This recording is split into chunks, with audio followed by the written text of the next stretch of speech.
Oh, hey guys. Today we'll be doing a hard drive upgrade for an HP Pavilion notebook model 15-AB243CL. With this client here, he actually had a defective 2.5 inch, just a mechanical hard drive, and he just kept running into the repair loop, which wasn't doing anything for him. So he needed the hard drive replaced, and I just told him, I said, now these days we always replace them with SSDs, and that was an option that he took. And so that is the model there, 15-AB243CL, and this is how it looks like here. And the first thing I would recommend doing is probably just grabbing your star screwdriver and probably looking for a paring knife or a really fine tip a picking tool. Usually I use a paring knife a lot, like this one here, because it's got a little fine tip, but it's good for prying into little tight areas that you don't want to damage, like a small cosmetic plastic piece, or at least you can lift it but not bend the tip of your paring knife, because this one here I have is really durable. So going back to the original disassembly here, this is the bottom end of it. Obviously the screen part is facing the glass table. But as you can see here, first thing I would do is just remove the battery, and the unlock key here, you can see the symbol here, is there. And then once you slide this right side here to the left, you can just simply just put your fingernail anywhere in this area here where you see my mouse. That will be my guide for every single picture that I do show you guys. So just place your fingernails in one of these areas here, and then just lift it up with your fingernail. Probably your thumbnail is probably best, and then it'll just come right off pretty easily. Um, as for the screws, there are no screws underneath this long plastic sticker here, and that's just it's just to help it keep it away from to help it cool off.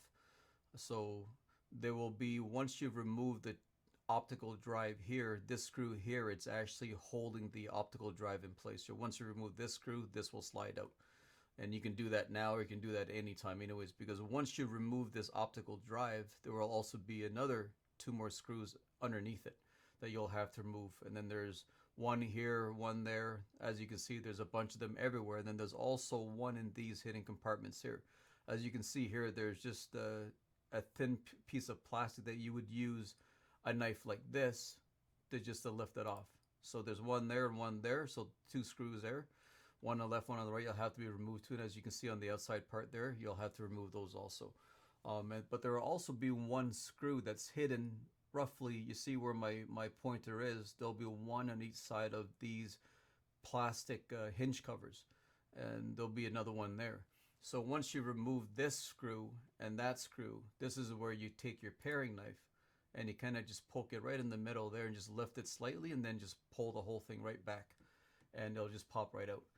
Um, so that's pretty simple. So as you can see here, this is just a little quick picture tutorial of me showing you guys how you can just remove the optical drive, because most optical drives normally just, you can just thumb it out with your bare skin of your thumb and just pop it up. But this one here, I noticed that you actually had to use your fingernail or something just to kind of just start it off. And once you got your fingernail underneath it, then you can just pop it right out.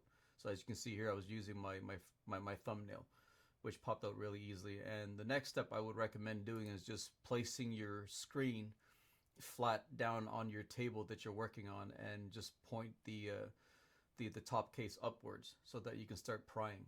Because as you can see here, looking at this picture here, I find that the best place for you to start for this specific model is right above the optical drives. As you can see here, I've already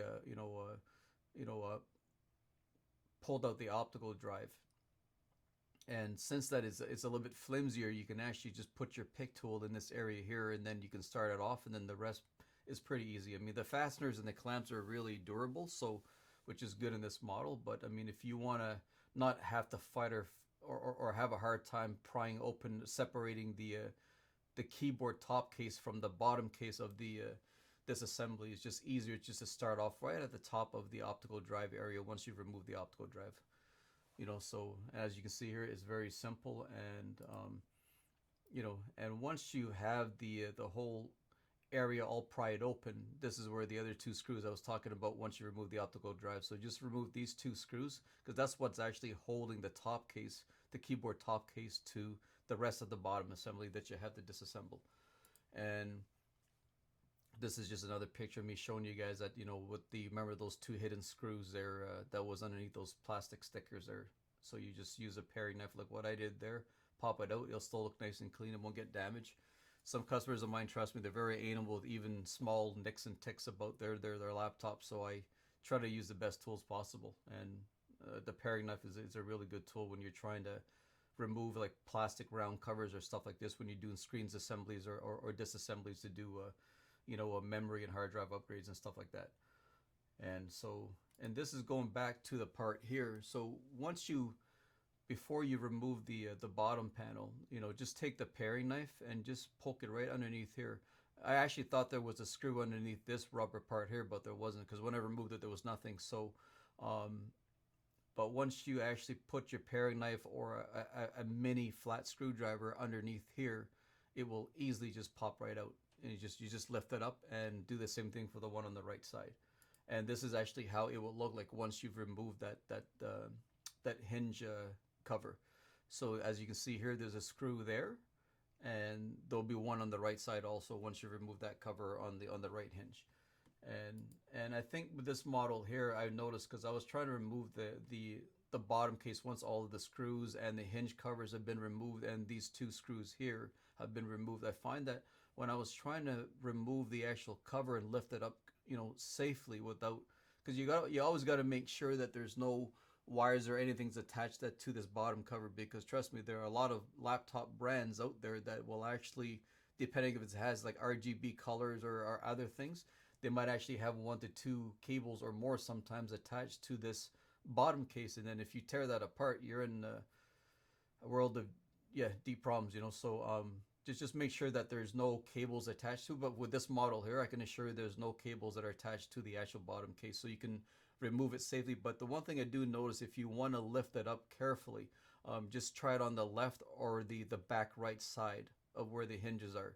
And just as you can see how I'm using my thumb and my finger there, I find it once you're bracing that, obviously I'm taking a picture with my right hand with the camera, but I would use your right hand to brace the right side around this area here, so that once you do lift up,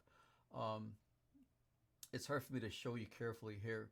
There are 2 tabs. There's one black tab there, one black tab there. I'll show you in a different picture.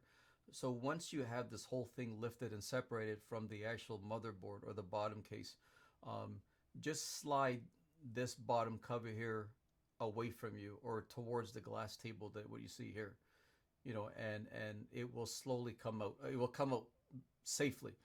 You don't want to lift it right up because it will not come out that way. So you actually have to push this back this way, and just keep an eye carefully on these hinge areas here so that you don't break or try to force anything out. It will slide out carefully. Just make sure that it comes off, you know, and it shouldn't be difficult at all. And once you remove the cover, and this is what the motherboard looks like, and obviously the hard drive here is right at the bottom left area. And that's what we're here to do today. And CPU fan, you know, could need some cleaning. You know, I did clean a little bit of it because the customer didn't want to pay for anything, so I just cleaned it for a little bit. I just blew some air on it, so that was about it. If you wanted to upgrade the memory, here's your second DIMM slot for this motherboard. I'm not sure exactly how much RAM this laptop can take. It could probably take either 2 8 gigs or 2 16 gigs max by the looks of it. You know, most laptops are like that. But if you want to add another module, you can put it right here.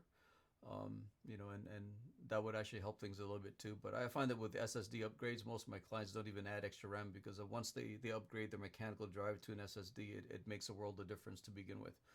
But if you already have it open and you want to pay somebody to do it, or you don't know how to do this, you know, just you can just, if you're watching my video, I guess obviously you're doing it yourself. You know, just find out, you know, the specs. You can actually input the information, the service tag, or the or the service tag on Dell's website. It'll actually tell you what kind of specs you have on that laptop anyways, and what you can go max on it. So it's not really that hard. And so going back to this area here, I'll show you this picture here. To lift this casing up easily without any problems, I tried lifting it in the back left here. Here, I'll go to a different picture here. I tried lifting it to the back left here. It didn't lift up easily. So when I lifted up in the front right and the bottom right, it lifted up pretty easy. But don't pull it right out, because if you see this cable here, that's actually your hard drive cable or your SATA cable. Um, there are two options of what you can do. If you don't want to make sure that you don't tear anything apart because the cable isn't that long, what you can do is you can actually remove this cable, or you can just simply hold this bracket, with your left hand, and the right hand you can just simply carefully just unplug this cable without having to disconnect the hard drive cable. But if you guys do decide you want to unplug the hard drive cable, I'll show you a picture here. So this is the locking position of the hard drive cable. So all you have to do is simply just lift it upwards with your fingernail or your thumbnail. Just lift it straight up, and it will look like this here. So that's the unlock position. As you can see, I just use my thumbnail just to lift it right up. So that's the unlock position, and this is the lock position here. It's just pushed down. So the unlock is just the unlock is just lifting up, and afterwards, if you want to remove the cable, you can take some pliers or tweezers and just clamp on the blue cable here, which is the hard part underneath it, and just grab onto it and then just pull it out towards you, and then it'll just come right off. And to reseat it is just put it back into its seating area. But I didn't remove it because I really don't think you need to remove it, because this is exactly what I did. I kind of just held the bracket with my left hand and just wiggled the SATA cable slowly without having to remove the SATA cable itself. So you don't really need to remove it, but I'm just saying, if you want to be very careful, or if you're just worried about your hands not being super steady and stuff, then I would just recommend just removing the cable itself so that you don't tear anything apart. So and besides that, you just if you look at this bracket here, going back to this enclosure, it's not really an enclosure.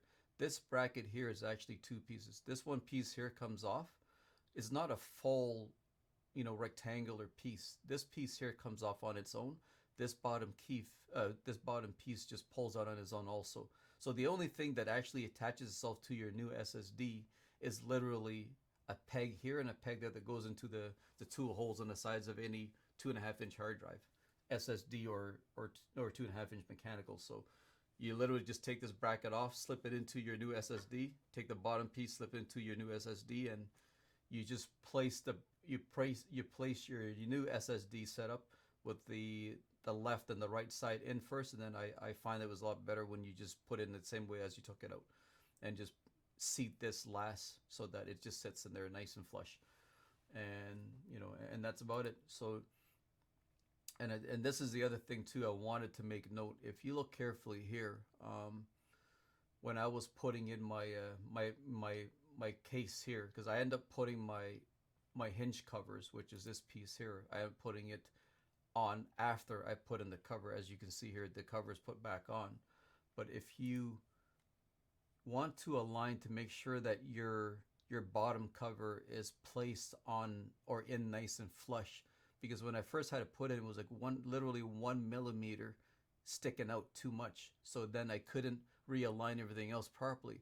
But what's actually was stopping it was that if you look carefully here, there's a black tab here. So just make sure that once you do put your bottom cover back on, make sure that this black tab is sitting in exactly the same position or flush to this line here. And once you've done that, you will see here that your bottom cover is completely flush with the rest of the system. And then you can actually just close it up properly. And the one thing I would always recommend, that before you close everything up, just make sure that you just keep your system in an A-frame position so that you can see the screen, maybe the screen down, and then just lift up carefully, prop up your bottom area, the heavier end, and then just push the power button just to make sure it's posting. And and if it's posting, and you see something on the screen, then that's a good thing. What I do is just to make sure that the hard drive is being recognized, I don't close anything up yet. I leave the bottom cover out and just make sure that I put in my Windows 10 USB flash drive that I mounted from Microsoft, and just do an install to make sure that the hard drive shows up. So in this situation here, it did show up as a 256 gig because that's all he wanted, because he didn't use it for much, and he was just fine. And I think the hard drive, when I got it from on Amazon, it was I think $43 with tax for 1 day delivery. And when you're closing up the bottom case back to the keyboard top case, you know, just make a note that when you're squeezing everything together, just squeeze it on the outer edge with your thumb and your index finger, and it'll just clip right in there really easily. You know, so it seals really nicely, and you know, otherwise, you know, it's a pretty well built laptop.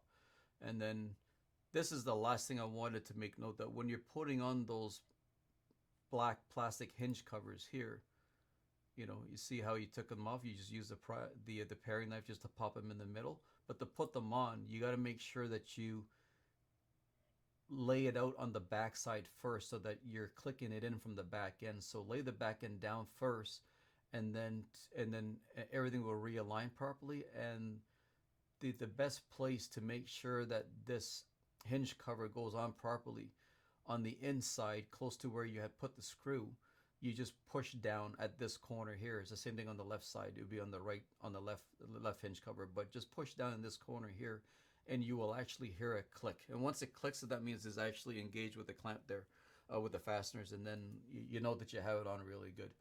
And then, and also the other thing to make note is that don't forget to put your 4 screws here too.